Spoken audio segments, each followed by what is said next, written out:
परम सत्कारयोग गुरु प्यारी साध संगत जी, राधास स्वामी जी।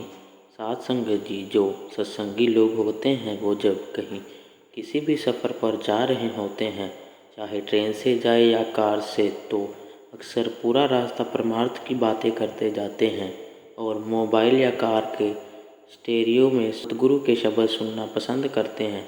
ऐसा माना जाता है जहाँ सतगुरु की बातें हो रही हों, सतगुरु के शब्द गाए और सुने जा रहे हों, उस जगह का जो एक ऑरा होता है उसमें बहुत ही पॉजिटिव एनर्जी अपनी जगह बना लेती है और नेगेटिव एनर्जी उस ऑरे के अंदर प्रवेश ही नहीं कर सकती।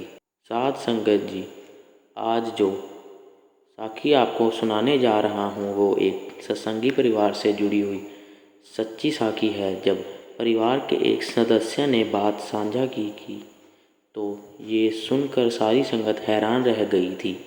आपसे विनती है साखी को पूरा ज़रूर सुनिए जी। इस परिवार में पति पत्नी और एक बच्चा है। इन्होंने बताया कि एक बार हम तीनों लोग छुट्टियां मनाने के लिए अपनी कार से मनाली जा रहे थे और हमारी एक आदत है कि हम कार में सफ़र करते समय पूरा रास्ता बाबा जी के भजन और सत्संग सुनते हैं। तो उस दिन भी जब हम अपने घर से निकले तो हम अपने बाबा जी के शब्द लगा लिए और शब्द सुनते हुए और बातें करते हुए हम मनाली की तरफ निकल पड़े। मनाली हमारे शहर से लगभग 8 से 9 घंटे की दूरी पर है और हम लोग सुबह लगभग 8 बजे निकले थे और रास्ते में हम 3 से 4 बार खाने पीने के लिए रुके थे। जब मनाली लगभग 30 मिनट की दूरी पर रह गया था तब अंधेरा हो चुका था, क्योंकि पहाड़ों में अंधेरा जल्दी हो जाता है। हम बाबा जी के शब्द सुनते हुए आगे बढ़ते जा रहे थे। कुछ दूरी चलने के बाद सामने हमें 2 रास्ते दिखाई दिए। हम वहाँ कंफ्यूज हो गए कि कौन सा रास्ता मनाली की ओर जाता है। वहाँ कोई साइन बोर्ड नहीं लगा हुआ था और आसपास देखने पर कोई था भी नहीं जिससे कि पर हम पूछ सके। तो हमने अपने अंदाजे से एक तरफ वाले रास्ते की ओर गाड़ी मोड़ दी और आगे बढ़ने लगे। कुछ दूरी के बाद वहाँ एक गांव आया, तो हमने गांव में किसी से पूछा कि क्या ये रास्ता मनाली जाता है। तो उन्होंने बताया कि जाता तो है, लेकिन ये रास्ता थोड़ा लंबा पड़ता है। आप शायद पीछे वाले दोराहे से गलत साइड मुड़ गए। अब आप इसी रास्ते पर आगे चलते जाइए। थोड़ा सा लंबा ज़रूर है ये रास्ता, लेकिन 45 मिनट में मनाली पहुंच जाओगे। तो हमने गांव वाले की बात सुनकर गाड़ी आगे बढ़ा दी। आगे चलकर वो रास्ता एकदम सुनसान हो गया। उस सड़क पर हमारे अलावा कोई और गाड़ी हमें नहीं दिखाई दे रही थी। कुछ दूरी चलने के बाद एक औरत जो कि अपने 2 बच्चों के साथ, उन्हें हमारी गाड़ी के हाथ दे कर रुकवाया और मेरी पत्नी बोली, शायद इसको किसी मदद की ज़रूरत है।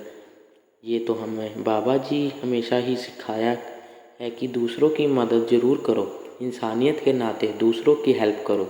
तो हमने उस औरत के पास जाकर गाड़ी रोक दी। उसके बाद वो औरत कहने लगी कि मुझे अगले गांव तक छोड़ दो। मैंने कहा कि ठीक है, आप पीछे बैठ जाइए।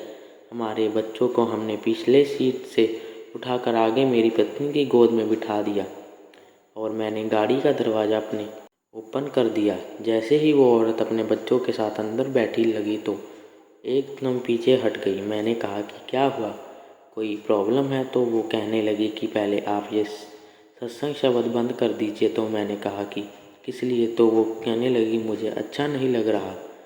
मैंने जैसे ही स्टेरियो की तरफ हाथ बढ़ाया तो मेरी पत्नी ने मेरा हाथ रोक दिया और उस औरत को कहने लगी कि आपको बैठना है तो बैठिए, लेकिन ये भजन बंद नहीं होंगे।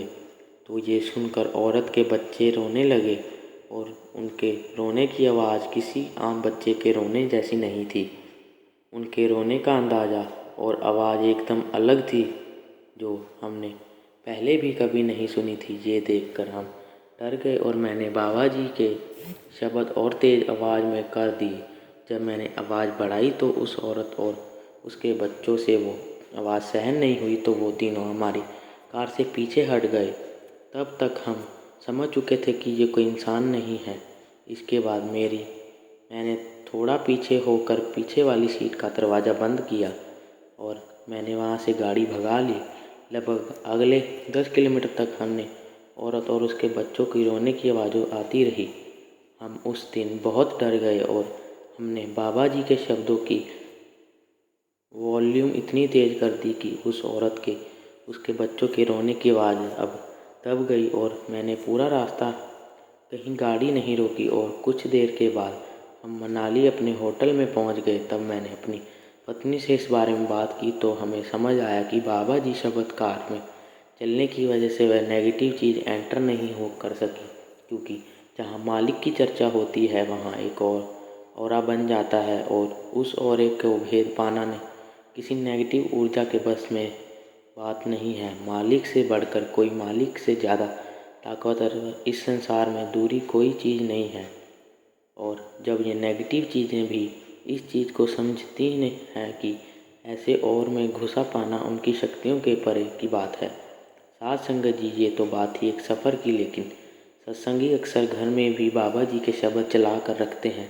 जो ऐसा करते हैं तो यकीन मानिए कि आपके घर का ऑरा भी पॉजिटिव बना जाता है और आपके घर का ना कभी कोई काला जादू या नेगेटिव ऊर्जा कुछ बिगड़ सकती है। जिस घर में नाम की चर्चा है उस घर में खुद बाबा जी हर समय विराजमान रहते हैं। इसलिए हमें हमेशा ही अपने घर में सुबह और शाम थोड़ी देर के लिए बाबा जी का सत्संग शब्द या साखियाँ चलाकर सुननी चाहिए। ऐसा करने से हमारा मन भी पॉजिटिव होता है और घर का जो ऑरा होता है वो भी स्ट्रॉन्ग हो जाता है और हमें गलत चीज़ों से बचा कर रखता है। हम अक्सर देखते हैं कि डेरे में जब लंगर बनाया जा रहा होता है तो बीवियाँ सदगुरु के शब्द गाते हुए लंगर तैयार करती हैं, और अगर हम अपने घर में भी बाबा जी के शब्द गाते हुए खाना बनाएंगे तो वो खाना भी गुरु के लंगर के समान ही हो जाता है और ऐसा खाना खाकर हमारा मन निर्मल होता है। बुरे विचार हमारे मन में नहीं आते। तो कहते हैं ना, जैसा खाए अन्न वैसा होए मन। जिस अन्न में शब्दों का संचार कर दिया जाता है फिर वो प्रसाद बन जाता है। और अगर आपके घर का कोई सदस्य सत्संगी सिमरन को नहीं मानता तो अगर आप हर रोज़ ऐसे खाना बनाकर उसे खिलाएंगे तो यकीन मानिए एक दिन उसकी विचारधारा बदल जाएगी। साध संगत जी, आज की ये प्रेरणादायक साखी अगर आपको सच में अच्छी लगी तो कमेंट में राधा स्वामी के साथ साथ अपने शहर का नाम ज़रूर लिखिए, जिससे हम जान सके कि बाबा जी की साखियाँ कहाँ कहाँ सुनी जा रही हैं। और ऐसी प्रेरणादायक साखियाँ सुनने के लिए संगत के अपने चैनल को सब्सक्राइब ज़रूर कीजिए, जिससे कि इस चैनल पर अपलोड की गई साखियाँ आप तक पहुँचती रहे। गुरु प्यारी साध संगत जी, राधा स्वामी जी।